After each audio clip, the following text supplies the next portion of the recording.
Um outro caso engraçado que a gente teve também, que a pessoa era um casal de idosos que eles queriam esquiar no Canadá. E eles aplicaram com antecedência, né, para pegar a temporada de inverno. E aí demorou assim 3, 4, 5 meses para analisarem o pedido. Ligaram para eles perguntando se eles queriam realmente esquiar, que eles estavam achando estranhos.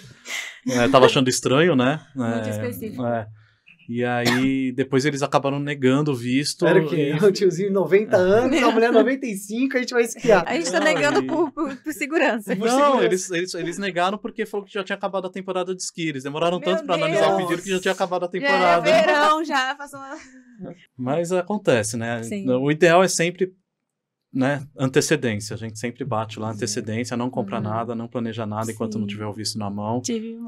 Principalmente de turismo, né? Porque a validade são 10 anos. Então, se planeja. Você não sabe quando vai? Solicita agora, tenha ele. E aí depois você planeja quando você quer ir. Importante, Bia, que você falou agora de 10 anos, a gente teve uma mudança recente no Canadá também. O Canadá gosta Bem de mudança. O Canadá adora uma mudança. Daqui a pouco, na hora que a gente lançar o vídeo, vai estar mudando. Já mudou. Exato, é constante. O governo lançou uma normativa lá para os oficiais de que agora o oficial determina a validade do visto e não é mais como padrão 10 anos. E, inclusive, o oficial ele pode dar um visto de única entrada, que existia no passado. Nossa, há muito tempo. Há muito tempo atrás existia. Você podia...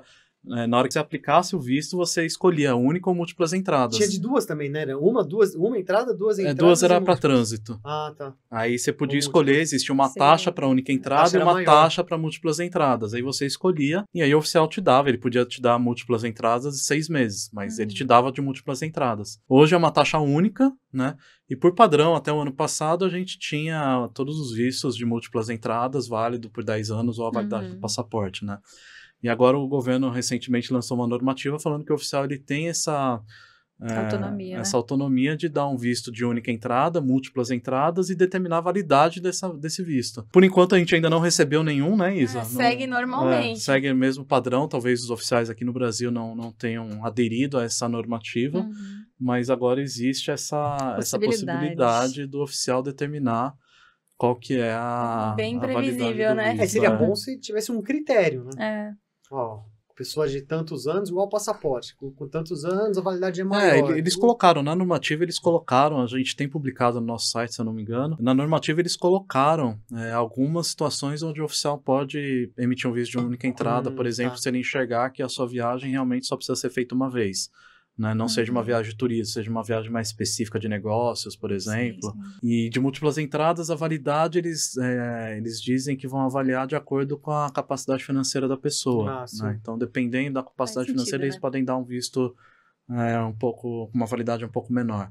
Porque 10 anos a pessoa pode ter o dinheiro hoje, amanhã não ter mais. Mas, né, que a gente fala, né, se tem placa, tem história. Se eles fizeram essa normativa para alguma coisa, eles podem usar no futuro. Mas, por enquanto, nada mudou. Eu tive um visto negado também, não tem tanto tempo, acho que faz um ano.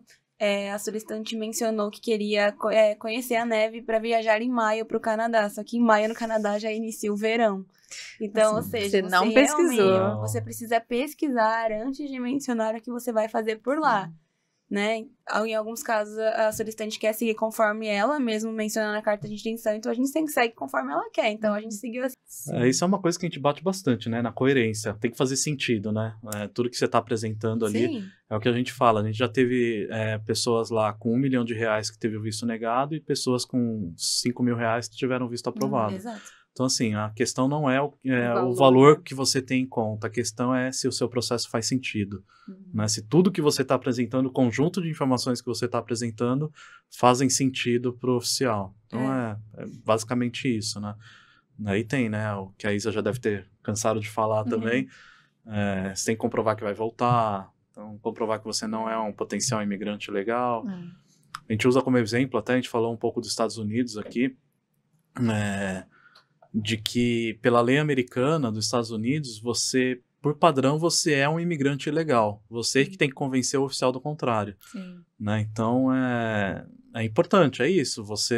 O Canadá, ele é 100% documento, né? Os Estados Unidos tem entrevista ali ainda, tá? E, inclusive, né, que a gente bate bastante em relação à tradução de documentos, porque hoje o governo canadense, ele tem uma sistemática lá onde ele consegue transbordar os processos de visto para outro país, né? Então, se de repente está faltando oficiais de imigração aqui no Brasil, ou eles estão sobrecarregados, em um clique eles vão direcionar as demandas de visto para outros países.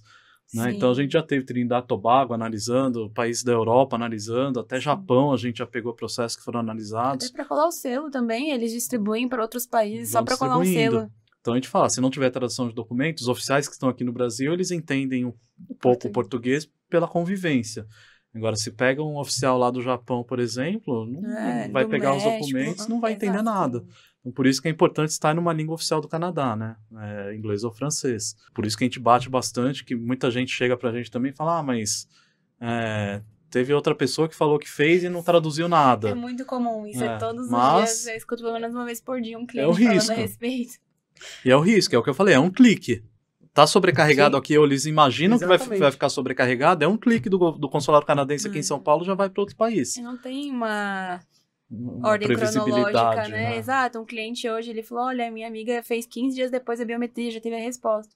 Mas depende da demanda do oficial, eles não seguem uma ordem cronológica. Tem um oficial que tem uma demanda maior e outra menor. Então pode ser a qualquer momento a sua resposta.